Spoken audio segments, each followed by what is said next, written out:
It's great to see you all. This is my first Zoom press conference, so it's an unprecedented deal. So it's good to be back and talk some basketball. Obviously, it's been an off season like no other that I've ever experienced or any of our players have. But I've been really proud about how our guys have handled being flexible and adapting and dealing with this pandemic and everything that goes along with it. You know, for us, it was a very abrupt.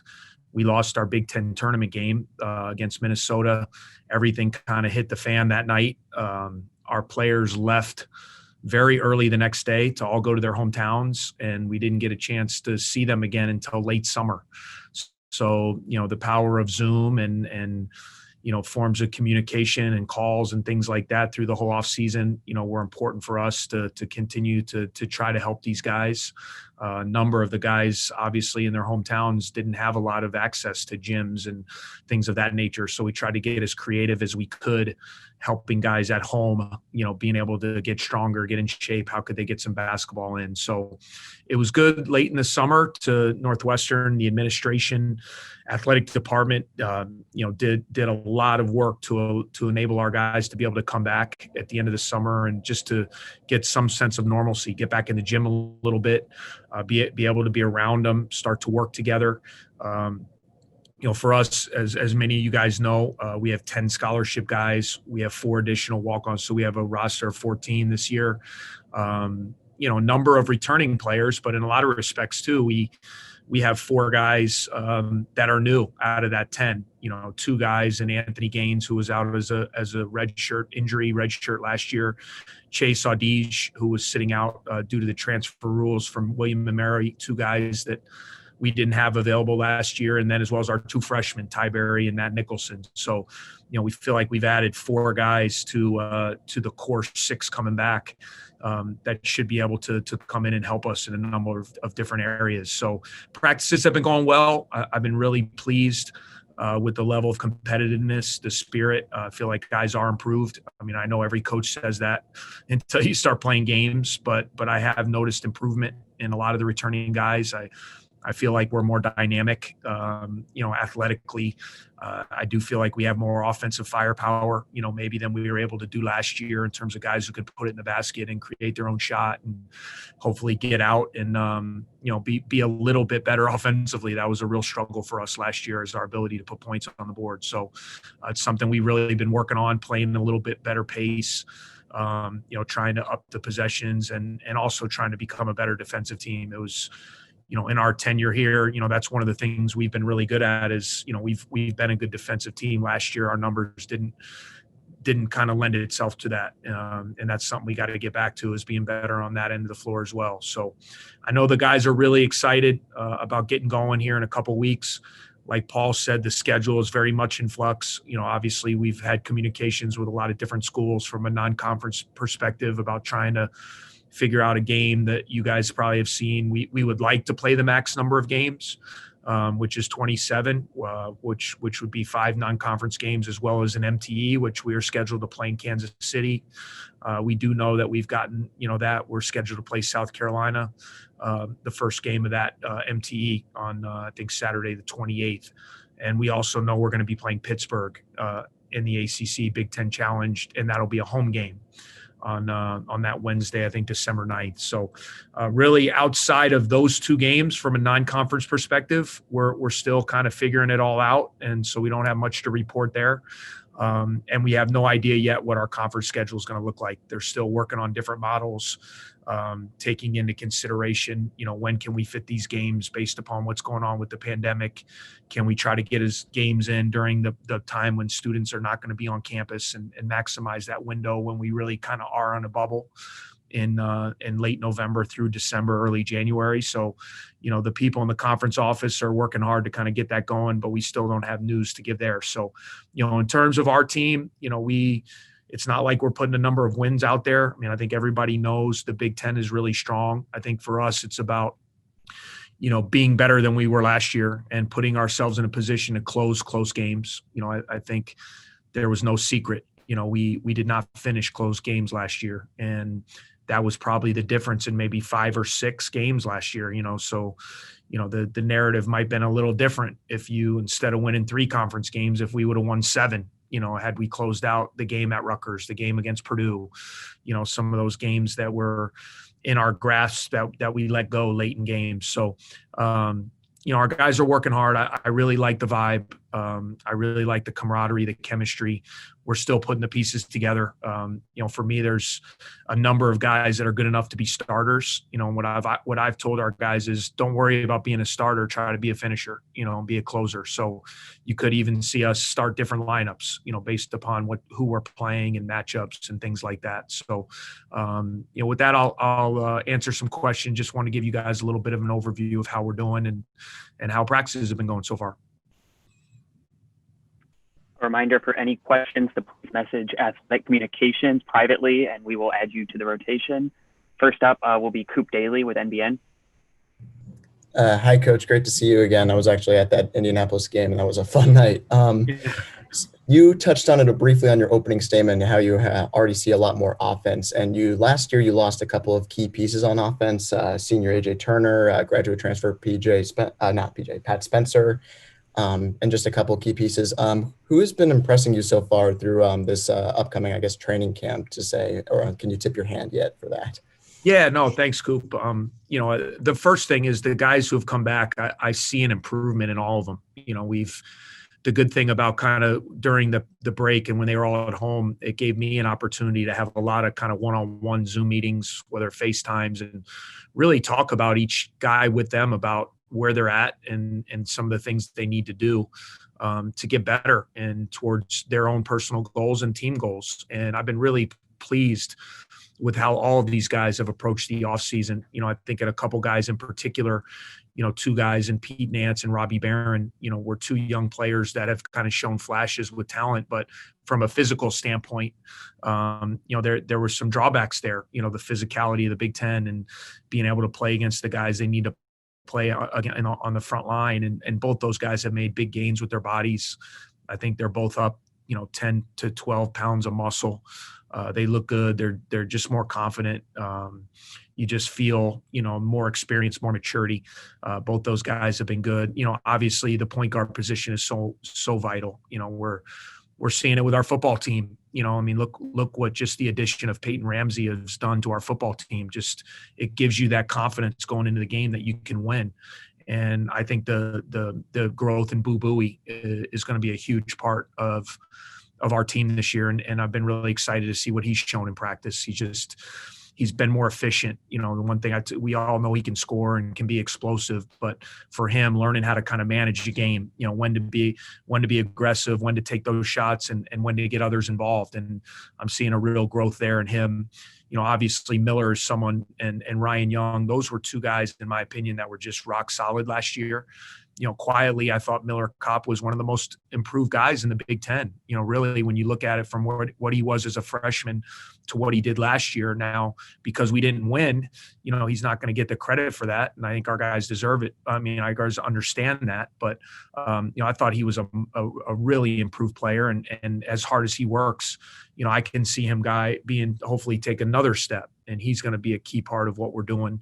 And then, Anthony Gaines is a guy as a returning guy that we just really missed his presence out there. He's never going to be a guy that throws up huge numbers where you look at the stat sheet. But if you look at early in the year when we did play pretty well and we had some of our bigger wins, when we beat Providence, when we went on the road and won at Boston College, when we had a good win over Bradley, those were 3 games that he played very well, and his ability to defend a really good perimeter player, we missed that. We lost some games last year, whether an Ayo Dosunmu takes over late or a Geo Baker, takes over late in the game. We really didn't have that guy that wanted to take on, that key guy, and be a lockdown defender. And we're going to really, adding Anthony back healthy, to me, is going to be a huge boost. And you can go down the line. They're all getting better. I think you guys are really going to like what Chase Audige is going to bring to the table. He's just a guy. He's very athletic. He can defend. He can get his own shot. He can score the ball. And you always temper yourself with guys who have sat out a year because there's an adjustment when you haven't played. But the talent with him is there. I mean, he's a player, and really excited to see how we can get him in with the guys we've had, and he becomes a part of this core. I mean, he's going to be a sophomore this year, so you still look at it, and because Anthony redshirted, we don't have a senior on our team this year in eligibility. So it's really exciting. You know, we had signing day yesterday. We're really excited about the 3 guys we added: Brooks Barnheiser, Julian Roper, Casey Simmons. So now you have 10 guys who can all be back, you know, a year from this year. And then you add, you know, on paper, which might be as good a class as we've ever had. You know, I think the excitement and optimism is really there about where we can be this year, but also where we're headed, you know, over the next couple of years with this group of guys. Next up, Dave Ennett.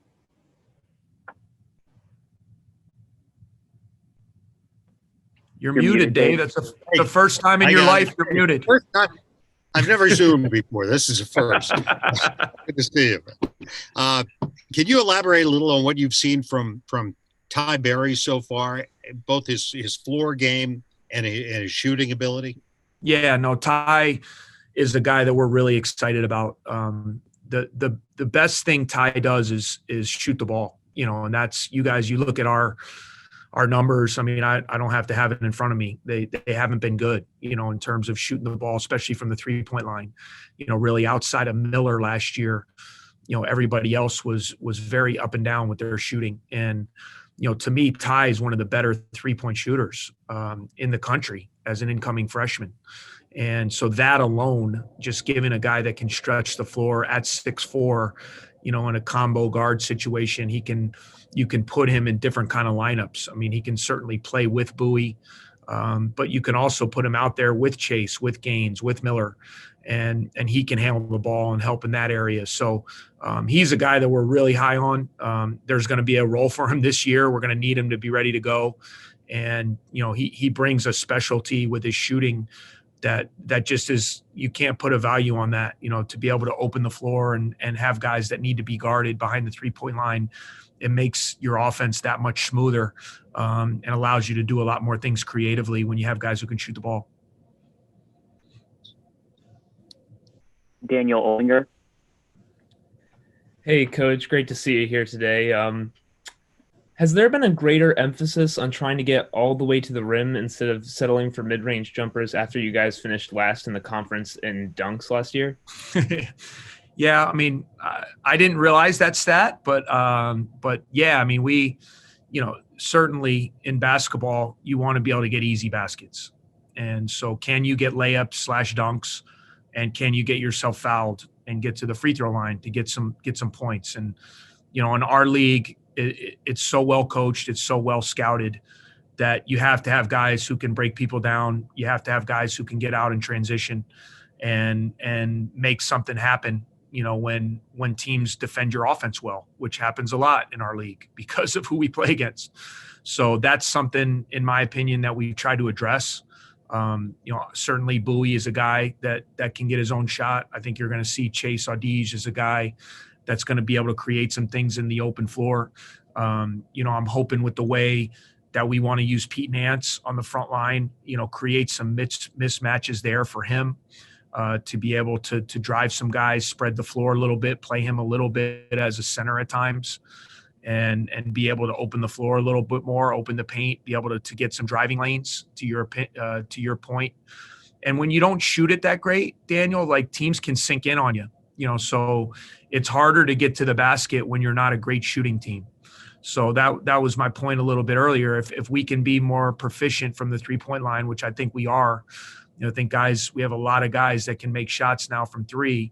I think that'll create more driving lanes, you know, and more openings for a guy like Ryan Young inside. So that's certainly the hope. It's something we're working on. We're trying to play with a little more pace. We talk about it all the time, but, you know, feel like we have the athletes now and the kind of players that can get up and down the floor a little bit better than we did last year. And we've been really working on that in practice. We'll see how it translates to a game. You know, it's interesting, guys, this year. You know, normally as I sit here today, you know, we would have had a close scrimmage probably against another Division I team, which a lot of people do. we would have probably already had an exhibition game, against a non-D1. We would have had a little bit of a sample size of where we're at. You get to this point of practice, guys get really tired of banging against each other. Guys get tired of playing against the same guys every day. And that's been the biggest challenge is we haven't seen any other faces, so we're not truly going to know what we're good at and where we need to go until we play somebody else. And, that's what's frustrating. Normally we have a couple opportunities in the preseason to get a feel for where we're at. And we're not going to have those chances this year. So it's going to make the rest of these last couple of weeks of practice really important that we're going to be ready to go on opening night when we tip it off. Next up is Eli Karp. Hey, Coach. Good morning. Still no schedule, and I'm sure you've dealt with a lot of uncertainty this offseason. What's been your and the coaching staff's message to the guys and how to stay ready? And has there been a challenge with staying motivated with everything going on and a lot of the uncertainty? Yeah, I think it's a great question. I think guys, people don't realize too, so we're dealing with college age guys that, are at a campus right now that's pretty much shut down, so you're in school, you're doing things remotely. It's hard because you want to keep yourself healthy. You got to kind of stay locked down, and the discipline that takes where you're not going to really see your friends as much. You're not, able to get out on campus and do a lot of things, and that can wear on you, especially when you're in college. So, I've been really proud of our guys. Basketball is so important to them. So, the sacrifices they've made, in terms of the things I mentioned in order to put themselves in a position to play here, over the next couple of weeks, we try to celebrate them for that. And then to your point, I think our guys are seeing the finish line. For a while, I think it was tough. You're sitting at home, the uncertainty, are we going to play? Are we not going to play?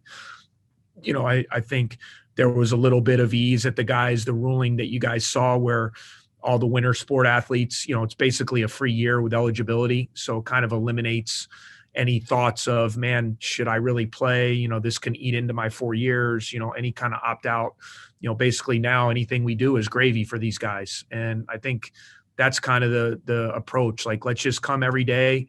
We get a chance to be in the gym today. Let's try to get better, and let's work towards that first game. Hopefully we'll have a chance to play it. If we do, let's go out there and enjoy playing it and compete. And because I think everyone knows there's probably going to be interruptions. If I can tell you over the past 6 months, the times that things have changed or plans have changed, or we've had to veer direction on things positively, negatively, all those, it's been crazy for these guys to go through what they've had to go through. And so we just talk about being flexible and always adapting and being ready and trying to come to practice, be in shape, get our stuff together, be prepared to play and show up and play that game when it's scheduled. So I'd love to be able to tell you there's a manual to go through this, but we're all trying to figure out, even me as a coach, and the games are going to be different. The protocols, like, you're going to see no fans, you're going to see social distance benching and, the way, like when can we talk to our guys in a locker room, post game, like everything's going to be so different that it's going to be a live and learn and kind of adjust as we go along. And we're doing our best to just keep these guys upbeat and excited. And they've been great.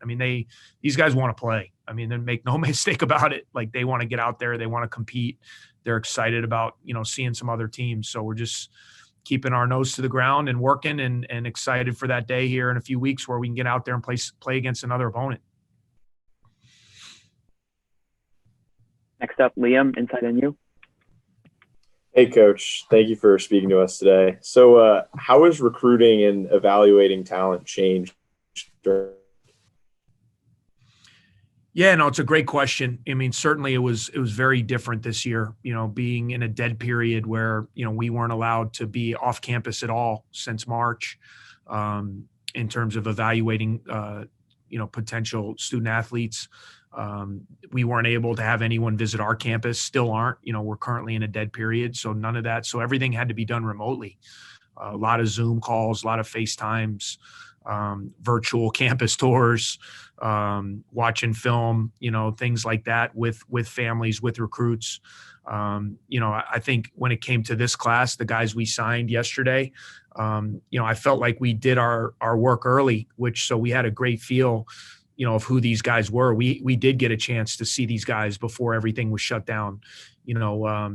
Casey Simmons wasn't able to come to campus, but both Brooks Barnheiser and Julian Roper were guys that had been on campus multiple times.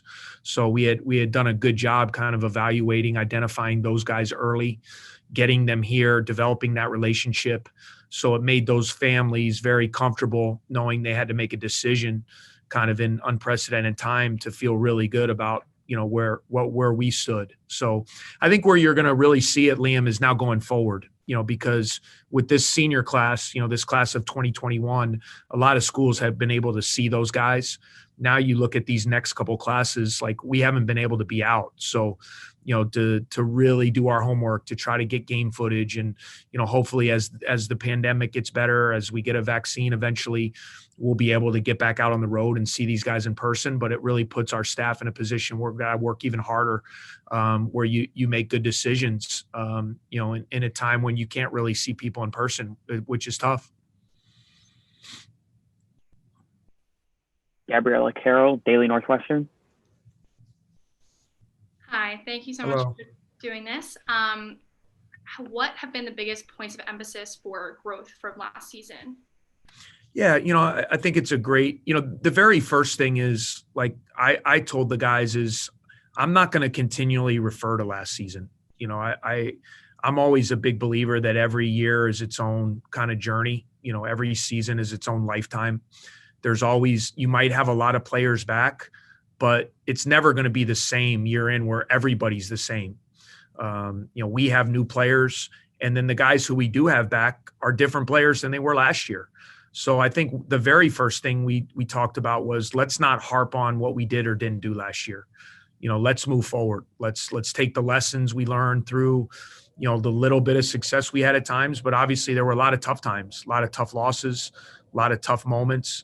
A season that none of us wanted to go through in terms of wins and losses, but let's learn from that, use it as kind of motivation, use it as a growth area, and let's come into this year and let's not talk about last year. So, I think some of the stuff I mentioned, we had to be stronger physically. I thought, in our league, there were times where we wore down. I think that's part of the late game stuff. You get to the last 5 minutes. I thought we ran out of gas at times.